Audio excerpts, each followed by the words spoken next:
Édouard Philippe, bonjour. Bonjour. Bonjour. Et bienvenue à ce micro. Beaucoup de questions à aborder avec vous à l'heure où le monde tel que nous le connaissions depuis 1945 est ébranlé comme jamais, peut-être même en train de disparaître. On aimerait votre regard d'ancien Premier ministre, mais aussi de candidat déclaré à la présidentielle de 2027 sur ce moment. Comment le qualifiez-vous d'ailleurs ? Qu'est-ce qu'on est en train de vivre ? Un effondrement, un ébranlement, un point de rupture, un changement d'alliance, un changement de monde, c'est quoi selon vous ? Je pense qu'on n'est pas très loin d'un effondrement des bases sur lesquelles l'ordre du monde en 1945 a été reconstruit ou repensé. Alors ces bases, elles n'ont jamais été totalement parfaites, c'est le moins qu'on puisse dire, elles n'ont jamais été totalement cohérentes non plus. Mais enfin, elles nous ont permis de vivre depuis 1945 dans un monde dans lequel le multilatéralisme était la façon de régler les conflits, dans lequel l'alliance atlantique était la façon de garantir la paix, alors avec des moments de tension, avec des moments de désaccord, tout ça encore une fois n'est pas... Mais enfin, c'était quand même le monde dans lequel on vivait. Et aujourd'hui ? Aujourd'hui, le multilatéralisme est moribond, et je ne sais pas ce qui demeure de l'alliance transatlantique. Ce qui veut dire que l'Europe se retrouve, j'allais dire, confrontée à elle-même. Pour nous, Français, ça n'est pas un effondrement intellectuel. Ça fait longtemps que nous, Français, nous disons que l'autonomie stratégique et la souveraineté européenne, ça a du sens. Ça fait longtemps que nous disons que placer la totalité de la défense européenne dans les mains des États-Unis est dangereux. Et pendant très longtemps, nous avons dit ça assez seuls. Les autres nous regardaient en pointant un peu l'arrogance française, en disant que les précédents ne plaidaient pas en notre faveur. Je vous rappelle que, quand même, en 1938, on a expliqué aux Tchèques que, tant pis. Donc, on les a lâchés. On les a lâchés, absolument. Donc là, il ne faut pas lâcher les Ukrainiens. Attendez, je termine. Donc on était un peu seuls. Mais il faut mesurer ce que représentent les décisions de Donald Trump pour les autres Européens. Pour nous, c'est une très mauvaise nouvelle, mais ça n'est pas un effondrement intellectuel. Pour les autres Européens, pour les Polonais, pour les Allemands, pour les Danois, pour tous ceux pour qui le parapluie américain était la garantie de sécurité depuis 1989, ou parfois avant, c'est une rupture complète du système intellectuel, politique et de défense dans lequel ils vivent. Ça n'est pas rien. Édouard Philippe, vous parlez vous-même de 1938. Est-ce que l'analogie historique vous semble pertinente ? Est-ce qu'on est à... Emmanuel Macron disait on est à minuit moins le quart. Est-ce qu'on est à minuit moins le quart ? J'aime l'histoire, je réfléchis toujours en essayant de trouver des références historiques parce que c'est quand même extrêmement précieux. En même temps, je sais qu'il ne faut jamais être prisonnier des références historiques. Mais si on avait envie de se faire plaisir dans une formule, je ne suis pas sûr que ce soit le moment pour se faire plaisir avec des formules, on dirait qu'on oscille entre Munich et Suez. On oscille entre la mauvaise paix qui ne préservera rien et qui est une honte, et la mauvaise action, ou plus exactement l'action qui en réalité traduit l'impuissance, c'est l'action franco-britannique de Suez en 1956. Donc on oscille entre ces deux références historiques, et encore une fois, il ne faut pas être prisonnier de ces références historiques. Événement majeur dans la nuit, vous l'avez entendu, Donald Trump a donc annoncé la suspension de l'aide militaire américaine à l'Ukraine. C'est ce que redoutaient le plus les Ukrainiens. Ça y est, c'est fini, Vladimir Poutine a gagné, Édouard Philippe. Ce qui est sûr, c'est que, de mon point de vue, l'épisode qui s'est passé dans le bureau du président des États-Unis avec le président Zelensky était une embuscade. Et la décision américaine est une trahison. C'est pas des mots légers, mais c'est ce que je pense. En tout cas, c'est ce que je pense. C'est une trahison, la décision américaine ? Oui, bien sûr. Bien sûr, c'est une trahison. Abandonner un pays qu'on soutient, qui est agressé, imaginez travestir la vérité au point de dire que la guerre serait le fait de l'Ukraine. Évidemment, c'est une trahison. Alors, c'est les États-Unis, ils sont souverains, ils prennent des décisions conformes à l'intérêt. Je ne remets pas ça en cause. Mais de mon point de vue, cette décision est une trahison. Est-ce que Poutine a gagné ? D'abord, il est bon de rappeler que pendant très longtemps, il n'a pas gagné. J'ai vu là encore des gens travestir la réalité au point de dire mais de toute façon Poutine a déjà gagné. La vérité c'est que Poutine est entré en Ukraine en pensant qu'il balayerait ce pays en 3 semaines, et d'ailleurs nous-mêmes avons redouté que cela puisse être le cas. Zelensky s'est comporté en chef de guerre, un chef de guerre, ça va pas sur la ligne de front pour se battre nécessairement, mais ça incarne l'esprit de résistance d'un pays. Il l'a fait admirablement. Il n'a pas pris Kiev en 3 jours, ça c'est certain, mais aujourd'hui... Il n'a pas pris Kiev en 3 jours, il n'a pas conquis l'Ukraine, il a pris une part de l'Ukraine, mais une part minoritaire de l'Ukraine. 20%. Il a mobilisé d'une certaine façon le monde occidental contre lui. Il a fait en sorte que la Suède et la Finlande, qui étaient des pays qui voyaient leur sécurité dans la neutralité, rentrent dans l'OTAN. Il a perdu la Baltique, ce faisant. La mer Baltique est une mer qui est désormais interdite aux Russes. Je veux dire, il n'a pas gagné, Vladimir Poutine. Simplement, la guerre qui dure est plus facile à faire durer pour lui que pour les Ukrainiens. Et donc, dès lors qu'on enlève le soutien aux Ukrainiens, on lui donne l'opportunité de continuer à pousser plus fort et de remporter la guerre. Avec cette nouvelle donne, Édouard Philippe, est-ce qu'il faut dire aux Ukrainiens, même si c'est douloureux, de renoncer aux 20% de territoire conquis par les Russes? Est-ce qu'il faut leur dire maintenant, sur la ligne de Trump, c'est fini, vous n'entrerez jamais dans l'OTAN? Alors, il y a 2 questions différentes. Si on était dans un monde parfait où les désirs d'Édouard Philippe pouvaient se transformer en réalité géopolitique, je vous dirais que, à court terme, la bonne solution pour l'Ukraine serait probablement de consentir à perdre une partie de son territoire pour bloquer le conflit, et de faire en sorte que la partie du territoire qui reste souveraine dans l'Ukraine, c'est-à-dire 75% du pays, rentre dans l'OTAN. Ce qui donnerait une garantie de sécurité définitive. Mais donc renoncer à ce pourquoi ils combattent depuis 3 ans, renoncer au Donbass, à la Crimée et aux 20% de territoire conquis par les Russes, c'est ce que vous dites. C'est le monde idéal d'Édouard Philippe. Ce que je dis, c'est que la façon la plus crédible d'arrêter le conflit et de sauver la partie souveraine de l'Ukraine est probablement cela. Mais c'est pas à Édouard Philippe de le dire. C'est aux Ukrainiens de le dire. C'est un pays souverain, c'est un pays qui se bat pour sa liberté. Il ne se bat pas pour sa liberté en consentant à un conflit meurtrier pour que d'autres, bien au chaud à Paris ou ailleurs, lui disent « voilà ce que vous allez faire ». Donc évidemment, c'est aux Ukrainiens de le décider. Je pense néanmoins que Trump, en écartant d'emblée, en faisant cette concession d'emblée à Moscou, que la partie souveraine de l'Ukraine, ou qu'une partie de l'Ukraine ne pourrait pas rentrer dans l'OTAN, a abandonné une carte majeure. C'est aussi pour ça que je parle de trahison.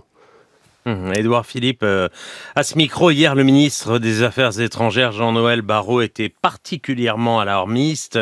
Je le cite, « Jamais le risque d'une guerre sur le continent européen n'a été aussi élevé. La menace ne cesse de se rapprocher de nous. La ligne de front ne cesse de se rapprocher de nous. » Vous employez les mêmes mots? Mais vous savez, la guerre est déjà sur le continent européen. Imaginez que l'Ukraine, ça n'est pas l'Europe, c'est une drôle de façon de voir la chose. Ça n'est pas l'Union européenne. Là, il pensait à une extension.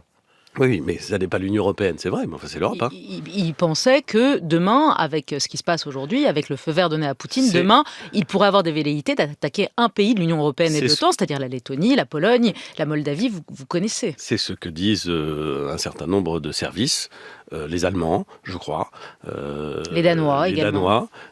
Considèrent que l'appétit de Vladimir Poutine et sa volonté de réinstaller son empire dans des frontières qui lui garantissent à la fois une totale sécurité et une domination complète, peut le conduire à aller chercher la Moldavie, peut le conduire à aller chercher les États baltes, qui sont petits, qui sont dans l'OTAN, heureusement pour eux.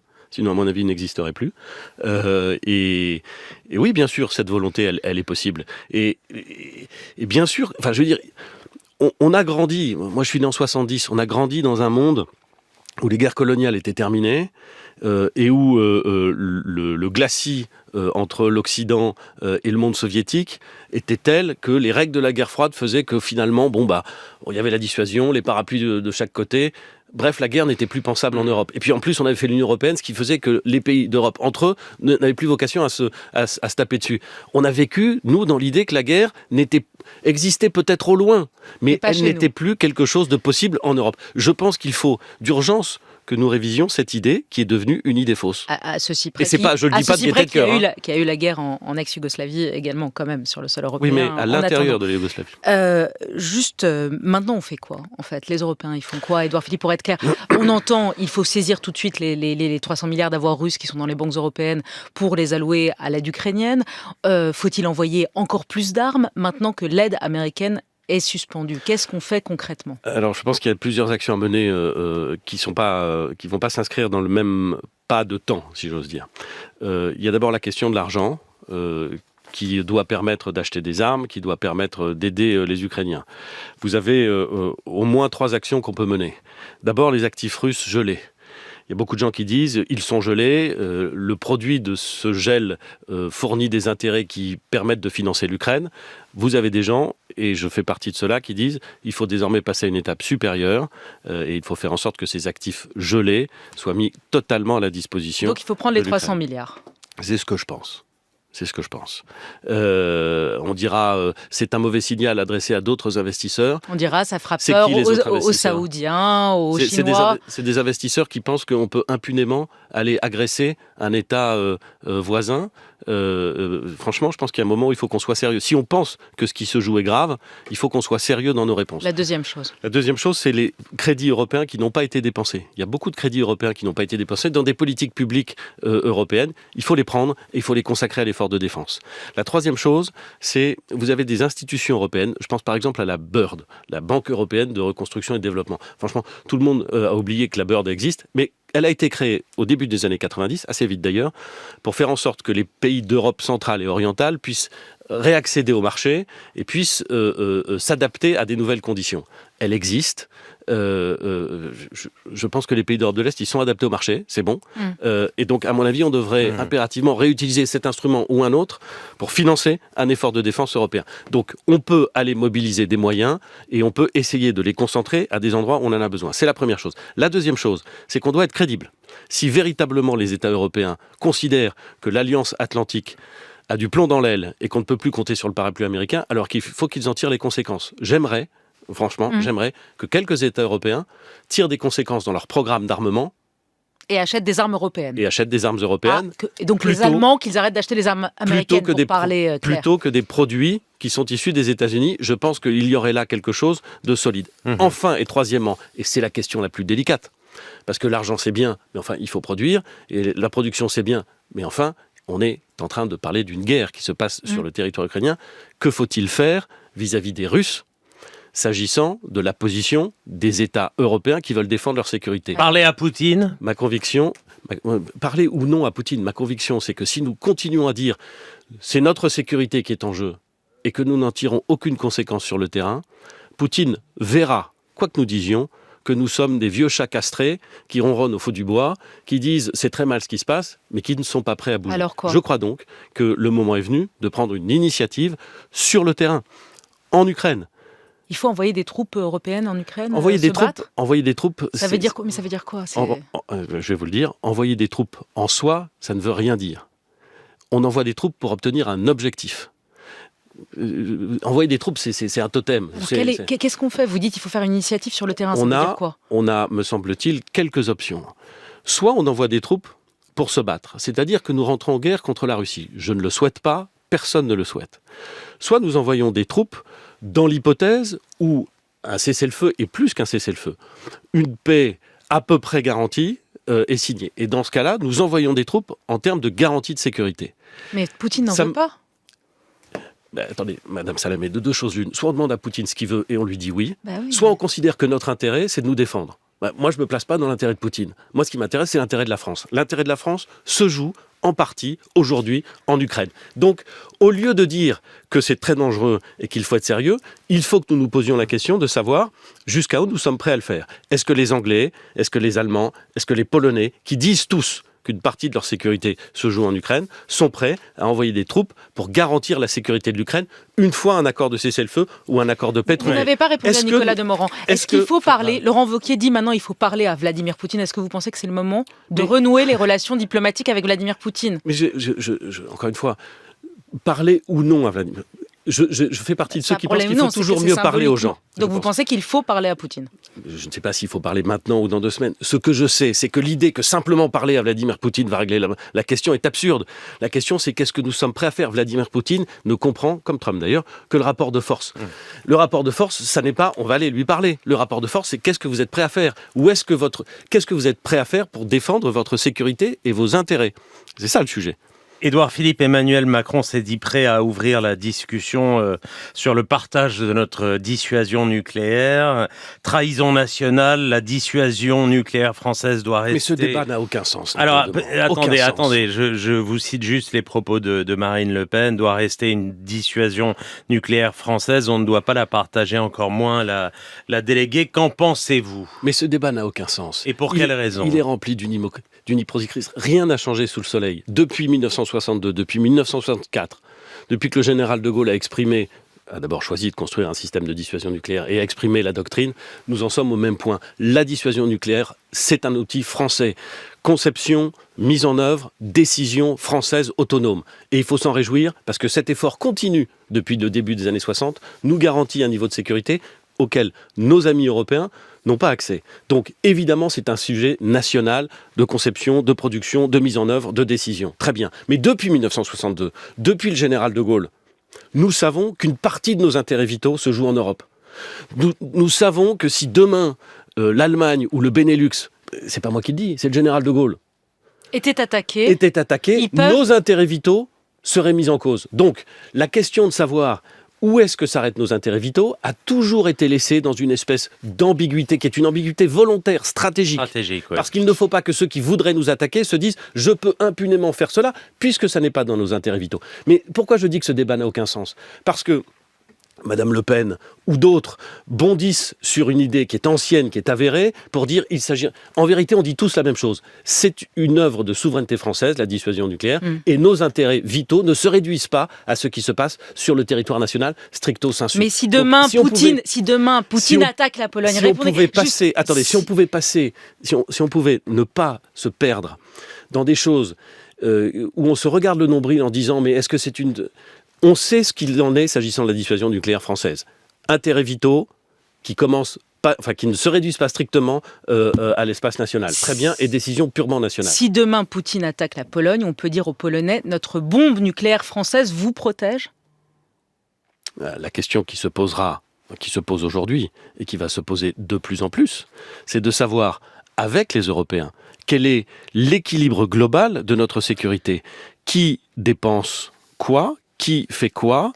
Comment peut-être demain utiliser l'aspect nucléaire de la France ou du Royaume-Uni, qui ont aussi l'arme nucléaire, moins autonome que nous, parce que plus en double commande avec les États-Unis, dans un système européen de défense. Quand le président de la République invite, depuis 2017, parce que quand même il faut le dire, à augmenter les dépenses. Beaucoup de gens qui critiquent le président de la République. Depuis 2017, le président de la République dit autonomie stratégique, souveraineté européenne, augmentation des dépenses de défense. Je veux dire, on est dans le vrai depuis 2017 sur ce sujet. Donc, quand il dit ça, il invite nos partenaires européens à repenser l'architecture de défense. Ça peut sembler un peu théorique de dire repenser l'architecture de défense, mais c'est la vérité. L'OTAN, aujourd'hui, compte tenu de ce que dit Trump, n'est plus l'outil privilégié de l'architecture de défense européenne. Il faut donc en trouver une nouvelle. Est-ce que ce sera la partie européenne de l'OTAN ? Est-ce que ce sera la discussion sur un certain nombre une réorganisation ou une évolution de la doctrine nucléaire française ? Je ne sais pas. Est-ce que ce sera des troupes prépositionnées de l'ensemble des pays européens aux frontières extérieures de l'Europe ? Je ne sais pas. Mais il faut changer. Mais il est urgent que nous tranchions cette question. Il nous reste... Parce que Poutine nous regarde et il ne nous écoute pas, il nous regarde. Il nous reste beaucoup de questions à vous poser et très peu de temps, donc on va aller vite. Emmanuel Macron, qui a déjà augmenté le budget militaire depuis qu'il est au pouvoir, dit qu'il faut aller plus loin. Aujourd'hui, on a 2% du PIB. Il dit qu'il faut monter à 5% dans le nouveau contexte.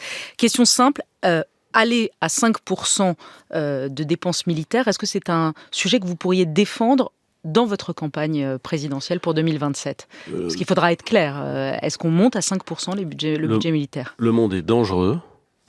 Il l'est de plus en plus. Et la meilleure façon de garantir la paix dans un monde dangereux, c'est d'être fort. C'est d'être puissant. C'est d'être prêt. Et donc, ça veut dire consacrer plus de moyens à notre défense. C'est un fait. Jusqu'à 5% ? Mais franchement, pardon, mais comment est-ce qu'on peut être... Si c'est 4,5, c'est déjà très bien. Si c'est 5,2... Moi, je suis fasciné par les discussions sur le... Pardon, mais je suis fasciné. Ça n'a aucun sens de discuter du pourcentage du PIB. Mais si, c'est de l'argent. Mais bien sûr, c'est de l'argent. Passer de 2 à 3%, mais passer de 2 à 3%, c'est 30 milliards de plus. Je vous ai dit mon sentiment. Nous allons devoir consacrer des moyens bien supérieurs à la défense. Est-ce que ça s'arrêtera à 4,5 ou à 5,2 ? C'est pas ça le sujet. Le sujet, c'est quelle architecture de défense on veut, et ensuite, on va financer cet effort. Il faut pas raisonner à l'inverse, il ne faut pas être des fétichistes du chiffre. L'Algérie. Oui, l'immigration et nos relations tendues avec l'Algérie, vous défendiez déjà dans l'Express en juin 2023 la remise en cause de l'accord de 68 avec l'Algérie. François Bayrou est sur votre ligne, Bruno Retailleau également. Emmanuel Macron temporise. Il disait vendredi qu'il n'était pas question de dénoncer les accords de 68. On ne va pas les dénoncer de manière unilatérale, ça n'a aucun sens. Et le risque, c'est que la diaspora algérienne de France, je le cite, casse la baraque. Il a tort. C'est son point de vue. Il est président de la République. Il a raison quand il dit que c'est à lui qu'il revient in fine de porter cette appréciation, puisqu'il s'agit de conduite des relations internationales. Je n'ai pas de problème avec ça. Mais j'ai un désaccord avec lui. Je pense depuis longtemps, je me réjouis qu'on soit plusieurs à le penser, que vis-à-vis d'un pays... En Algérie, la France est devenue un sujet de régulation intérieure. Tout ce qui va mal, c'est à cause de la France, selon les Algériens. C'est fascinant d'ailleurs. Qui ne respecte plus ses obligations internationales, qui ne reprend pas des étrangers, ou plus exactement des ressortissants algériens qui devraient retourner en Algérie. Je suis convaincu qu'il faut serrer le jeu, qu'il faut expliquer que ça n'est pas acceptable pour la France.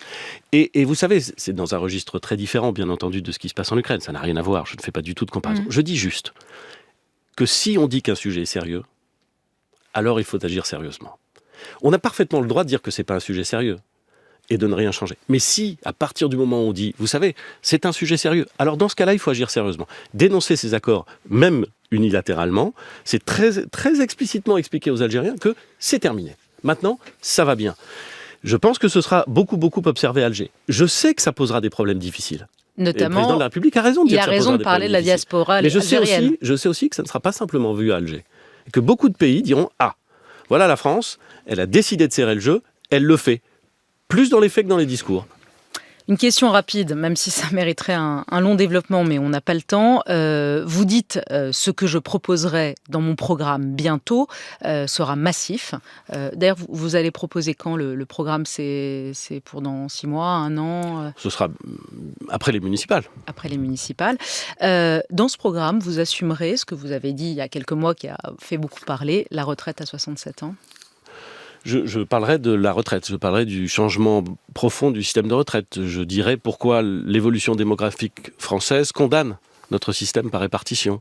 Je n'ai pas changé d'avis sur le sujet que si nous voulions être plus prospères, nous allions devoir travailler plus.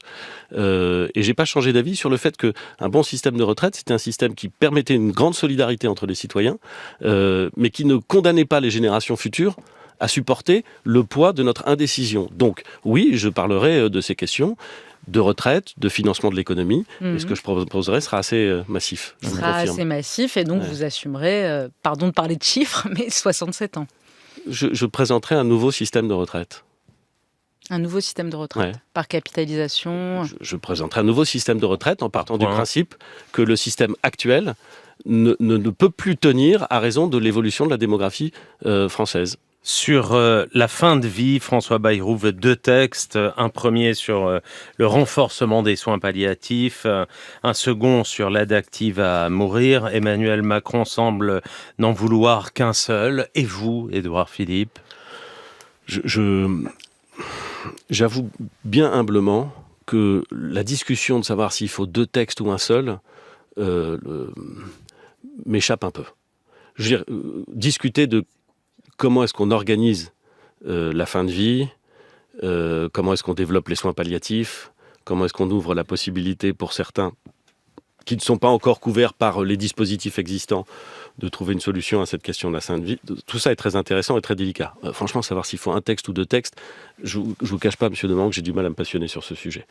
C'est sans doute très important, mais ça ne me passionne pas. Sur la question de la fin de vie, je fais partie de ceux qui préféreraient un débat parlementaire. Parce que je trouve que la question est sensible et compliquée, et parce que je pense que dans la discussion parlementaire, à l'Assemblée nationale et au Sénat, on peut sans doute, comme ça a d'ailleurs toujours été le cas dans les discussions sensibles sur ces questions, trouver un équilibre qui me paraît nécessaire à trouver. Donc voilà, je fais partie de ceux qui pensent qu'un texte ou deux textes, l'important c'est qu'on puisse avancer sur le sujet, et plutôt au Parlement. Gérald Darmanin, David Lisnard, qu'on avait à ce micro, veulent une grande primaire de la droite et du centre pour départager le meilleur d'entre vous. Vous leur dites quoi ce matin? La primaire, c'est très clair dans ma tête, d'Édouard Philippe, c'est vous surtout. C'est non, la primaire? Écoutez, moi j'ai créé mon parti politique en 2021, Horizon, parce que je ne me retrouvais pas complètement dans l'offre politique et parce que j'avais envie de créer une formation qui ressemble à ce que j'aime et qui me permettait d'avancer. J'ai annoncé en 2024, en septembre, que je serais, le moment venu, candidat à l'élection présidentielle. Je ne regrette pas de l'avoir fait. Mais vous voyez bien que je ne me suis pas mis dans une disposition d'esprit de me présenter à une primaire. Et d'ailleurs, à une primaire de quoi? Certainement pas à une primaire interne d'un autre parti politique que le mien. Bon, à Horizon, il n'y aura pas de primaire, je vous le confirme. Mais certainement pas d'une primaire d'un autre parti que le mien. Donc moi, quand Gérald Darmanin ou David Lisnard parlent, j'écoute ce qu'ils disent. Parce que j'ai de l'estime pour eux, j'ai de l'amitié pour Gérald Darmanin, donc j'écoute ce qu'ils disent. Je ne vois pas, et je le dis très sincèrement, au-delà de ce que je souhaite moi, d'espace pour cette primaire. L'espace politique dont il parle, c'est un truc qui va de LR jusqu'à Renaissance. C'est assez large. Dans cet espace politique-là, j'observe qu'aujourd'hui, personne ne se parle. Ou plus exactement, tout le monde se parle en bilatéral, mais il n'y a pas de contrat de gouvernement. On n'a pas été foutu de se mettre d'accord sur un contrat de gouvernement. Et d'ailleurs, les partis ne voulaient pas d'un contrat de gouvernement. Il n'y a pas de discussion. Ça, c'est à l'attention de François Bayrou? De tout le monde. Mais je me souviens de François Bayrou pendant toutes les années où j'étais Premier ministre, et puis ensuite 10 ans, posant cette question, que je trouvais d'ailleurs intéressante, où est le quartier général? Où peut-on discuter des décisions à prendre? Et là, vous lui posez la question à lui. J'observe que depuis qu'il est Premier ministre, il n'y a pas de réunion. Donc ça veut dire que ces forces politiques ne se parlent pas collectivement. Premier point. Elles ne se mettent pas d'accord collectivement au moment d'élections partielles. Donc il n'y a plus de majorité, c'est ça que vous dites. Et vous voudriez que pour les questions les plus emblématiques de désignation d'un candidat à la présidentielle, ces partis qui ne sont pas capables de se parler entre eux se mettent spontanément d'accord sur une primaire à ces conditions. Je n'y crois pas beaucoup, je dois le dire. Et je termine par une chose. C'est que nous sommes dans une période de grand désordre. Dans les grandes périodes de désordre, il faut revenir à l'essentiel et au principe. L'élection présidentielle, ça n'est pas le moment où les partis vont se parler pour bidouiller un truc. C'est pas le régime des partis. Donc il y a un moment où l'élection présidentielle en France, c'est l'expression la plus claire possible par quelqu'un d'un projet pour les Français.